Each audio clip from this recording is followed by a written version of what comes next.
YouTube. De retour dans la place. I'm back at my chilling spot. This one is the park. The park place of the chilling spot. You reap what you sow, don't get it twisted. You reap what you sow. This is one thing I should have known earlier in my life. You reap what you sow. Maybe I wouldn't have gotten so much shit in my life. You know, there's a lots of values that I would have liked to acquire that I know now. If I would have known then what I know now, wow. Why it did not happen? That's one question I ask myself. Why, if I'm able today at 43 to reflect like this, why did this not happen before? The blessing, I hate to say that, but the evidence was right in front of me that I could do something with my life. It was in me. I was alive. So why did I not realize all these things that I'm talking about here? Why now? You know, these questions pops a lot in my head. Why did this happen to me? Why am I? But I think the circumstances made me what I am.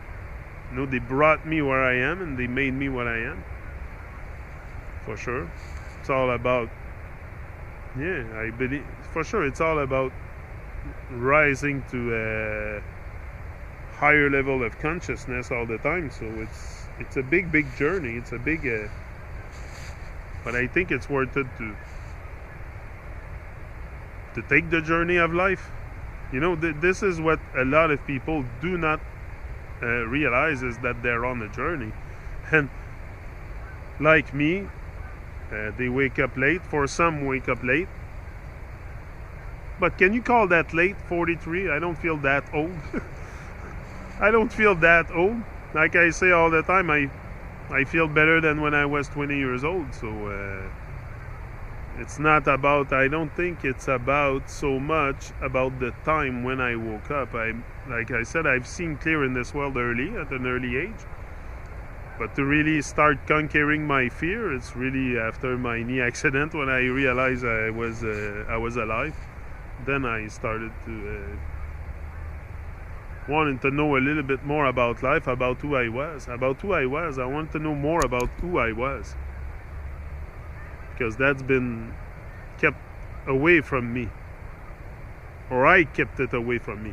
I think I kept it away from me, because we all know what's the truth. We all know the truth. We have to live it. Like, these are things that, come on, we are born, with they put some kind of program in our head, but at the base, we're all divine. We all live in a divine place, and we all have love in our heart. That's what we're born with, until we're corrupt by Babylon.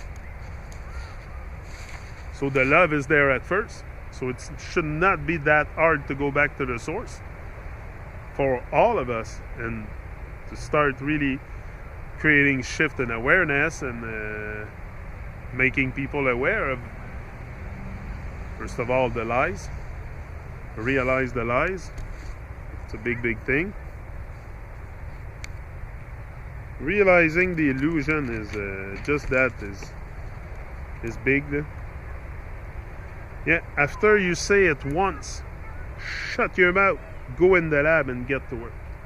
Yeah, say it once. Me, I've said it once. I said to my wife one day, I got up, I said, Kim, I'm going to become a motivational speaker. We're going to travel the world. I told her that one day. The first day I started that Motivation Academy. I thought of the name. I said, it's got to have motivation, and it's going to be something we're going to learn. So, Academy. Yeah. And that one idea changed my whole life. It changed my whole life. First of all, I starting hitting my head on the truth, on the way to my dream, on the way to my goals, to what I had envisioned for myself. So yeah, so it's a lot of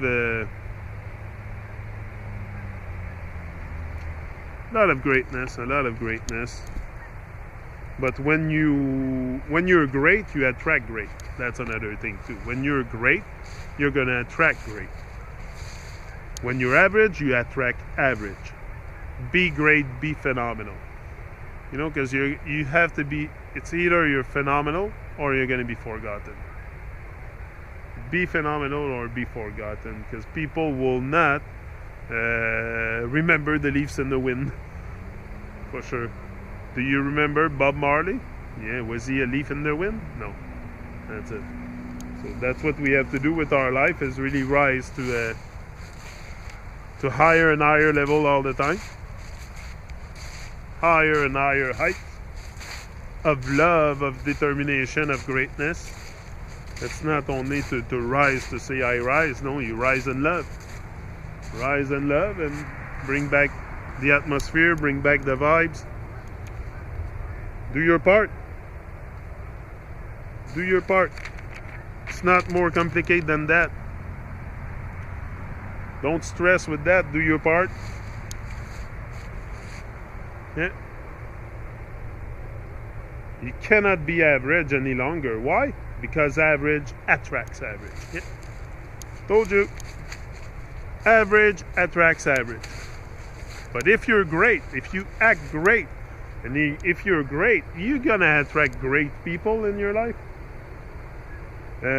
People, I told you, the people that want to do good, there's no differentiation in between them. We want to do good. So whether, there's not 25 sides to choose. There's one or good or bad, good or evil.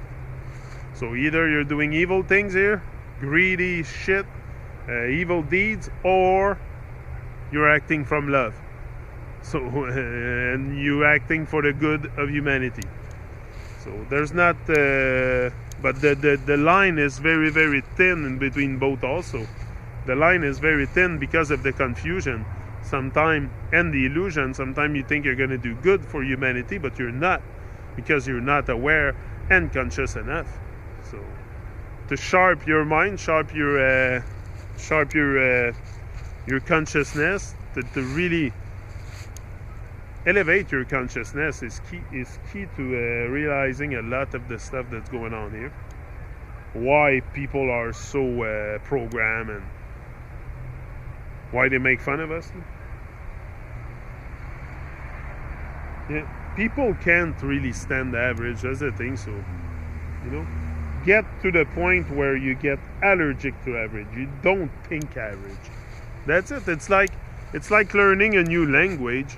You always think that language, so to be able to speak it. So if you want to be able to speak greatness, always think greatness. Don't think of mediocrity or stuff that is low vibration. No. Always. Is it wet that door? Oh no, that's good. Yeah, always. That's it. It's all in your head, eh? It's all in our heads. Get to the point where you get allergic to average. Yeah? Success and average have nothing to do with each other. Yeah, success and average have nothing to do with each other. You're saying you want to be great, but on the other hand, you're comfortable with average. Many of us are saying, "Oh, I want to do great. I want to do great," but in reality, comfortable with average. Never really venturing out the comfort zone to have goals. It's not only to live your dreams, is to have goals. Have something to aim for in life. The problem with a lot of you guys, but a lot of people, I told you the problem is that they're comfortable. They're not allergic to average, so they just... Me, I'm not that kind of guy anymore. And I have a bracelet that says allergic to average. And the other day I went to where it was? Oh, at my grandmother, and one of my aunt was there, and she asked me, she said, what's that thing on your wrist? Like they analyze it, people analyze everything too, eh? Like I just have a blue bracelet on my wrist that says allergic to average, and they They were all wondering what was that. It's like, hello. I told her, I said if they stop me or if they pick me up on the side of the road, unconscious, something like that, or if I have to go to the hospital, I think they're gonna realize that I'm allergic to average. But that's what it is. Like, I respect people, but I'm allergic to it. I will not fall back into average thinking, average doing, and average. No. I'm done with the average zone. It's time to reach for greatness, strive for greatness, and really elevate, rise up until there's no more heights to go. But this is, yeah. There's always a greater level of achievement you can, and personal greatness that you can reach. So it's always to try and do good, rise and shine.